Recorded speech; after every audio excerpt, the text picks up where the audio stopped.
Good evening. Welcome back to the Glazov Gang, our third segment of the episode, How Islam Ruined My Life. In this segment, we are discussing redemption, which is the period of our three guests, which came after the suffering and persecution under Sharia. Our three very special guests this evening, Amani Mustafa, the host of the Muslim Woman Show on the Al Hayat channel on satellite TV, Nonie Darwish, the author of the new book, The Devil We Don't Know, and Anni Cyrus, a producer and an actress, and also a relative of the Cyruses?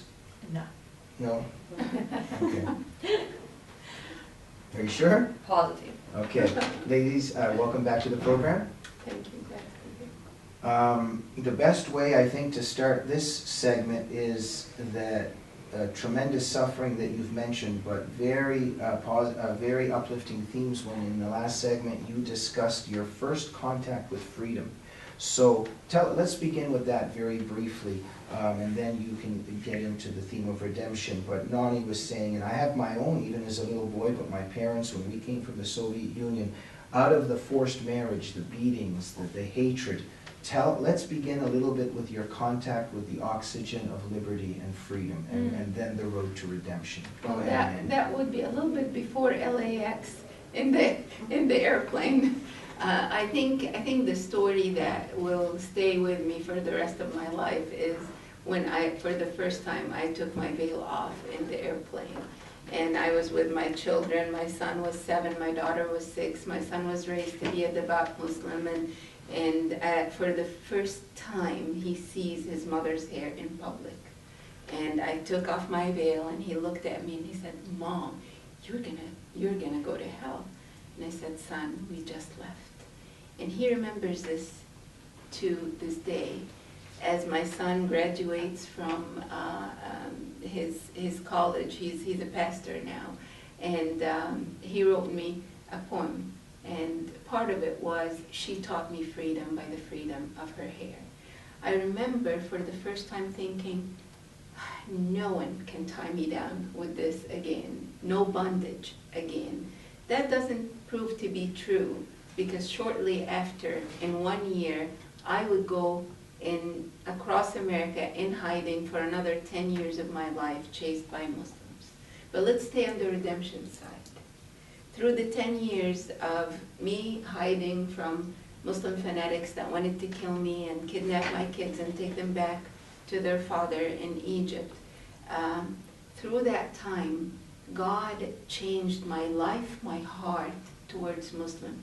Instead of anger, he showed me how much they need him and how much they need freedom.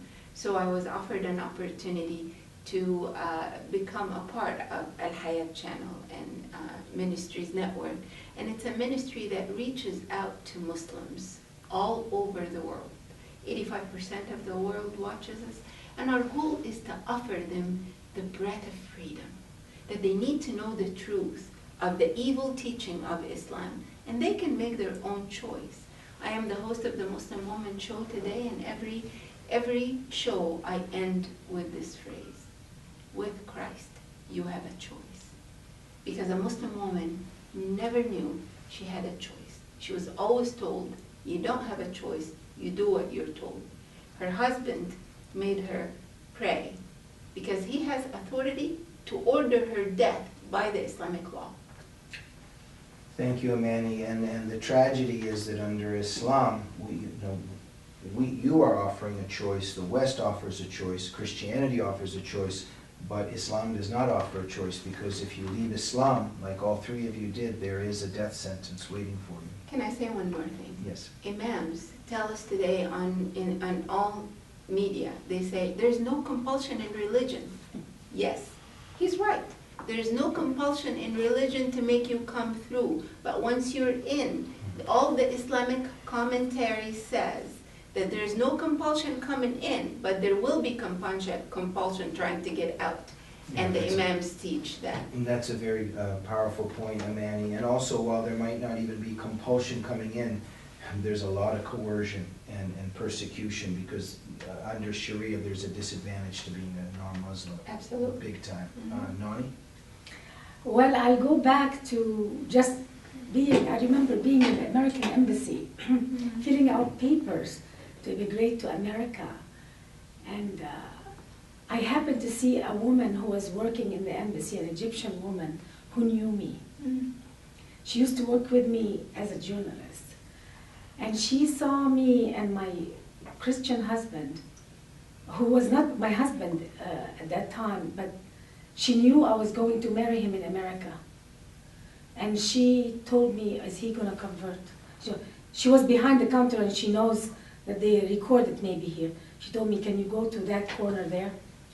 I went to the corner of a room in the embassy, and she came from behind the counter, went to the corner of the room behind me, and she said, is he converting to Islam? Do you have a paper that tells him that? This is against American. I mean, she would be, fired on the spot. And here she was threatening me that she was going to delay my immigration papers. And I had to say, yes, he converted. I promise he converted to Islam. I promise I'm going to stay a Muslim in America. I had to practically beg her, and I almost cried, and I was crying because she had my whole life in her hands. She could tear my papers inside. How would I prove it? And finally, my immigration papers came. I put myself in a taxi with actually a driver that used to be a driver of my father. He was very old by then, and he told me, I'll take you to the airport. And he drove me to the airport. As I was looking at the Egyptian public, I just felt so sad for them. They were so poor. And I left my country, and I was happy. And I was sad for the people I left behind. I landed in America, and I didn't have much cultural shock, but the first thing I knew, I was a secretary. My first job in America was a secretary. And I was walking in the hallway of my job, and I saw a sign, and that sign was saying, this institution does not discriminate against you according for race, gender, national origin, or religion. And I read it and reread it and reread it. It didn't sink in. I'm now equal to men. I'm now equal to men. What a privilege. And then my boss, I compared him to my boss in Egypt. And what a difference. My boss in Egypt was arrogant. He treated everybody like a slave. And here is my boss in America playing games with me. He got a board game to play with me at lunch break. What a difference. And it took me a while to enjoy the freedom of America. But above all, what really blessed me and redeemed me was now that I'm a Christian and that I believe in Jesus Christ. The Judeo-Christian culture did not only free me, it freed America. Thank you very much, Nonie. And our family has some very similar themes. And all I can say is I share very much this love of America, and one of my passions, and it's connected to a lot of anger, is the people that hate this country and want to destroy this country, and yet it's just a paradise compared to where we are all from. The four of us. Yeah, Annie, and I'm sure that resonated something in you, your first contact with liberty and freedom. Just before I answer that question, going back to what you just said, the reason they want to destroy this country is because if this country doesn't exist, we won't exist. We won't That's the only reason they want to destroy it. But I'm also referring to the left, but in some ways it goes full circle, absolutely. Go ahead, Annie. I think the first time I literally, truly believed that I'm free was when I got to Chicago, the first place I went to. And as soon as I walked out of the plane, I was still wearing everything because I went to Turkey and then from Turkey here, so it's still in a Muslim country. Somebody actually, one of the immigration officers told me, it's Chicago, it's really hot here. I got here in August. Would you like to take your hijab out? I looked at him thinking he's kidding me. And he was like, you're in the United States. You don't have to do that anymore. And he basically removed it for me. And I just felt like this huge, and I'm 18 years old, by the way, when I got here. I just felt like this huge weight was lifted off my shoulder. And he was like, do you want me to help you with your stuff? And he touched my hand, and I automatically went like, Yeah. oops. And We he all felt repeated this way again, with saying, men. you're in the United States, you're okay. So that was that moment, that was it. I totally coped with the new life, which is freedom. Thank you very much, Annie. Before we leave, we have a few moments left. Let me ask this about the theme of redemption and how we approach our painful past. I must say that also as a person that was raised Christian and I'm part of the Christian faith, I believe in Jesus Christ, but I'm not sure how I've dealt with forgiveness. I will be honest, in terms of Stalin, in terms of Lenin, in terms of the Soviet system, what it did to my family, what it did to my people. I don't want to get into details, but if I had a gun and there were KGB around me, or if I could go into the past and somebody would ask me if Stalin was in front of me or if Brezhnev was in front of me, what would you do? Perhaps this isn't the time and place to discuss this, but I don't think I would be a very peaceful person in terms of facing the tormentors of my people, and I hate them. And there's a lot of anger in me. Let me shift that. Is there forgiveness? Is there sadness? How would you deal with what I just said? Amani? I think my point of real freedom from the inside was the time that God really spoke to me about forgiving the people that have hurt me in my life, and it was my ex-husband specifically. I came out with a load of anger. I looked at myself, I was 30 at the time, and I looked in the mirror and I didn't know who I was looking at. And I felt like I was grieving the last, 15 years of my life and relationship with everybody. But right there, I understood that people make choices and there are consequences of our choices, and that God really forgave so much for me. And that was the time where he said, could you forgive part of what I forgave you about? And that's exactly where understanding of forgiveness just kind of opened up my heart. And I said, I remember saying this exactly, I said, God, I don't know how to do it, but I will forgive him for you. And this was freedom in my life. And also looking at the Muslim people that were chasing me and about to kill me and destroy my kid's life. And I thought, it's ignorance on their side, and they need someone to love them to the truth. I think there were two themes there. Forgive us our debts as we forgive our debtors, and also forgive them for they know not what they do. Absolutely. Right? Nonie? I think I lived with a lot of anger. First few years after I came to America, that I didn't recognize that I had anger inside me. I thought I forgot it. But now looking back at it, I had a lot of anger inside me. It took a few years for it to go away and fully forgive the culture that oppressed me. My family abandoned me when I left Islam. They no longer talk to me. I don't only forgive them, but I love them. And I'm now, I want to give back. I mean, I look at my culture without any more anger. Mm-hmm. It's almost like I just wish them the best.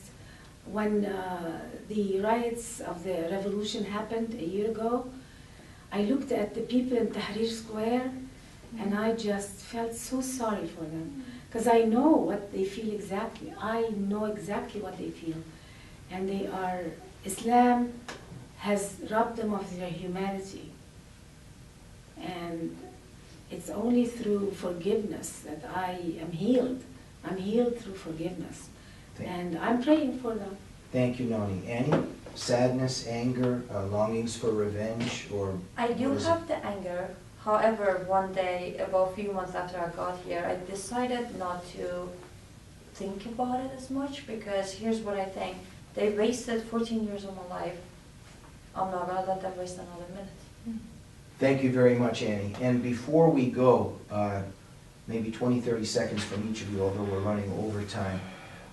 Ladies, I myself, something that we're all, it's a mystery, we're all tormented and ask these questions. And the brothers Karamazov, we know that Iron Karamazov very much struggled with innocent suffering, and he returned the ticket to God, because for him, one innocent child suffering, he rejected God because of that. Now, but as Christians, Annie, perhaps, I'm not sure what your faith is, maybe there is no faith, but you give us your philosophy on this, that there's also Jesus Christ suffering in our faith, there's innocent suffering. What I want to leave with is, when we look at all this suffering, when we look at innocent suffering, our own suffering and the suffering of innocence, is there any meaning in this? What meaning do you find when you reflect on your own suffering and the suffering of your brothers and sisters under Sharia? Is it meaningless? Is there meaning? What can you leave us with? Amani? I'll leave you with a verse from the Bible that holds a lot of meaning in my life. Consider it all joy, my brothers, when we fall under many trials, because today, because of the trials, God gave me a way to feel for women like Annie. When she said that she took her veil off, I couldn't hold my tears, because I understand that strife for freedom. And for the women that I teach today and speak to, I can understand their pain, and I can show them the way to freedom. Thank you, Manny. And there's something in, I think, in the Old Testament, as well as through Christ's death, that it's through brokenness and through suffering that we're all joined together, perhaps in some ways. Yeah. Nani?